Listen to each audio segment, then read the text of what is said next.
Meu Senhor e meu Deus, creio firmemente que estás aqui, que me vês, que me ouves. Adoro-te com profunda reverência. Peço perdão dos meus pecados e graça para fazer com fruto este tempo de oração. Minha Mãe Imaculada, São José, meu Pai e Senhor, anjo da minha guarda, intercedei por mim.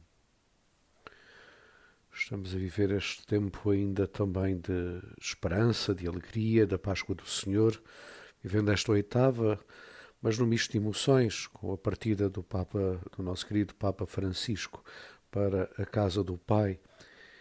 E obviamente que muitas vezes sentimos nestes momentos algum sentimento de orfandade, quase que nos apetecia dizer, somos quase como ovelhas sem pastor, embora não seja verdadeiramente assim. E obviamente somos constantemente bombardeados com as inúmeras notícias, porque obviamente a Igreja, tantas vezes perseguida, nestes momentos também se torna atrativa. E os média, pois, fazem constantes diretos e fazem as suas apostas e às vezes falam daquilo que não sabem também, mas vão fazendo as suas apostas. Quem será o próximo Papa?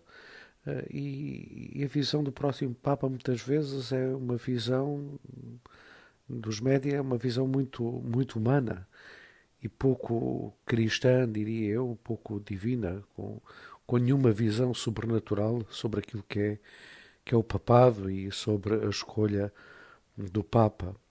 Obviamente que aqueles que vão eleger o Santo Padre são homens portanto, sujeitos também à informação que lhes chega, mas são homens de fé.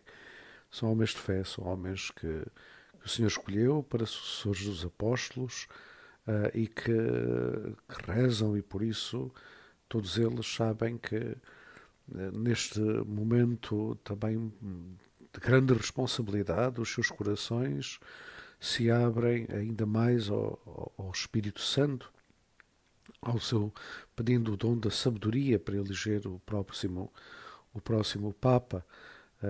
Certamente este tempo é de maior intensidade de oração, como também nós o devemos fazer. Também nós devemos, de facto, unirmos-nos em oração, rezando a Deus, a Cristo Jesus, o bom pastor, que ilumine o colégio cardinalício, sobretudo aqueles que são os cardeais eleitores, para que possam escolher aquele que Deus deseja para a Igreja nos próximos tempos, que seja um pastor à maneira de Jesus, um bom pastor com o coração de Jesus, para conduzir esta grande Igreja espalhada pelos quatro cantos do mundo e que cresce, graças a Deus, cresce até aqui na Europa, vai crescendo, com a graça de Deus, vai havendo uma dinâmica nova, jovens adultos a converterem-se e por isso há sinais de esperança quando a Igreja, quando nós cristãos deixamos de viver de certa forma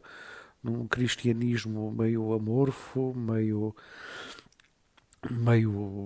abatidos e nos unimos em oração e rezamos mais ao Senhor e procuramos mais estar próximos dele na Eucaristia, na adoração e mais nos aproximamos também da confissão, mais as graças de Deus se vão manifestando também na própria Igreja e felizmente as notícias que temos tido é exatamente que há mais pessoas na Europa, jovens adultos, como dizia, a converterem-se ao cristianismo. O Evangelho de hoje convida-nos também a animarmos a nossa esperança. Este é o terceiro encontro de Jesus com os seus que estão no mar de Tiberíades, no mar da Galileia, novamente lançados à faina da pesca, puxados um pouco por Pedro. De facto, este é um momento em que ainda, de certa forma, o olhar dos apóstolos ainda está assim meio turvo. É preciso o Pentecostes para que eles compreendam, de facto, tudo. Compreendam tudo o que Jesus diz, tudo o que Jesus fez.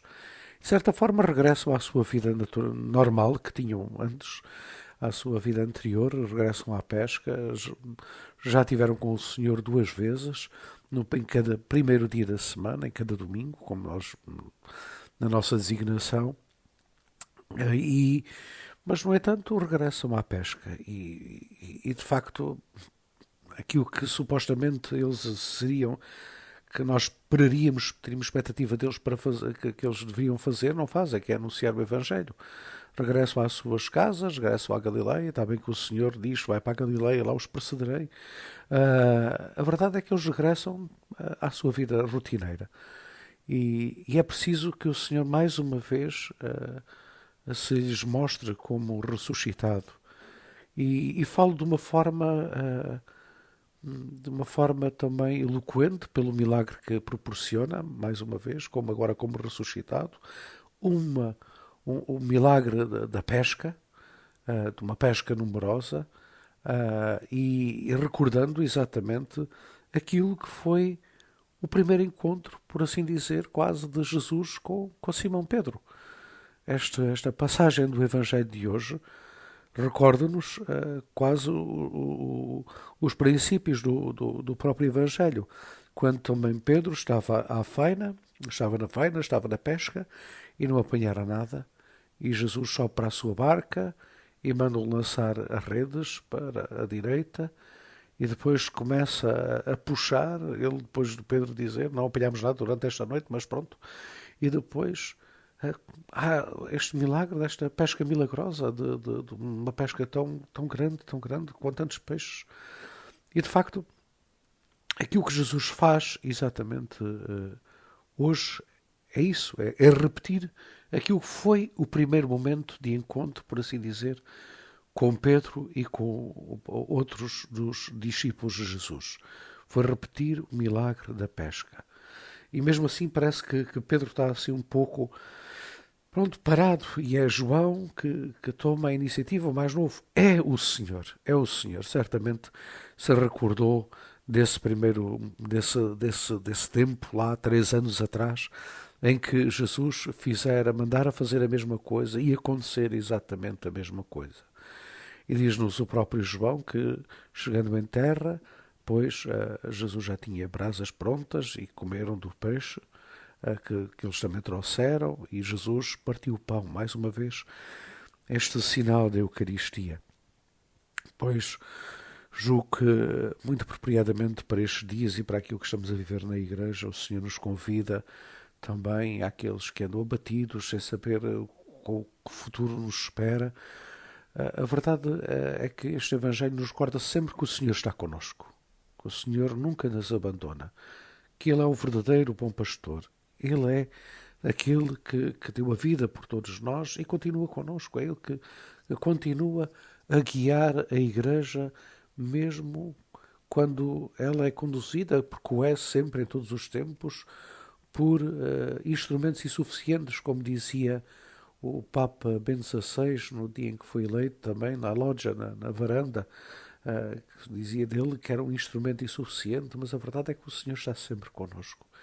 E está sempre connosco através dos sacramentos, está sempre connosco através do Espírito Santo também, que conduz a Igreja, está sempre connosco na Eucaristia. É isto que também hoje, este milagre da pesca, nos recorda, sobretudo, no momento em que se sentam com Jesus para a refeição e Jesus toma o pão e novamente o reparte pelos discípulos.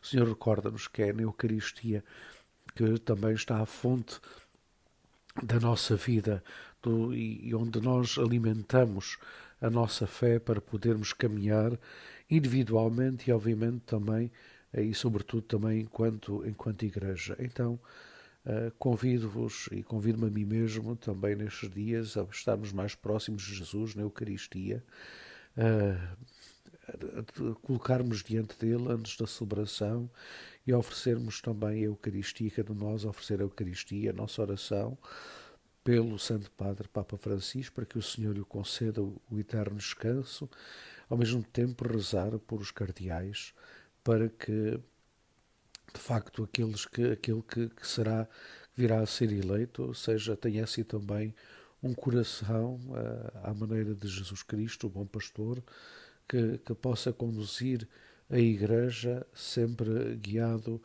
pela luz do Evangelho e do Espírito Santo. Dou-te graças, meu Deus, pelos bons propósitos, afetos e inspirações que comunicastes nesta meditação. Peço-te ajuda para os pôr em prática. Minha Mãe Imaculada, São José, meu Pai e Senhor, anjo da minha guarda, intercedei por mim.